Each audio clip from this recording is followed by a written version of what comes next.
अस्सलामुअलैकुम। तमाम देखने और सुनने वाले बहन भाइयों को मेरा प्यार भरा सलाम। आज हम बना रहे हैं तोरी की सब्ज़ी, जिसके लिए हमने लिया 1 कप घी। उसमें एक दरमियानी साइज़ की प्याज को हल्का पकाएंगे और उसके साथ हम ऐड करेंगे 2 खाने के चम्मच कटा हुआ लहसुन और अदरक। जब इनका कलर चेंज हो जाएगा तो हम ऐड करेंगे एक लार्ज साइज़ का कटा हुआ टमाटर और कटी हुई हरी मिर्चें। इसके साथ हम ऐड करेंगे 1.5 टीस्पून नमक, हाफ़ टी स्पून हल्दी, 1 टीस्पून पिसा धनिया पाउडर, 1 टीस्पून लाल मिर्चों का पाउडर। मिक्स कर लेंगे इनको। जब मसाला हमारा पक जाएगा तो हम इसमें ऐड करेंगे कटी हुई तोरी। आधा किलो ली थी मैंने और इन्हें मिक्स कर लेंगे मसाले के साथ। कवर कर देंगे हल्की आंच पे।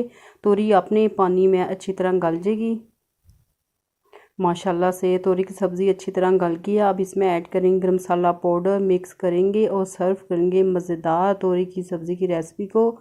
रेसिपी आपको अच्छी लगे तो इसे लाइक करें, शेयर करें, चैनल को सब्सक्राइब करें, बेल आइकन को प्रेस करें और फीडबैक ज़रूर दें।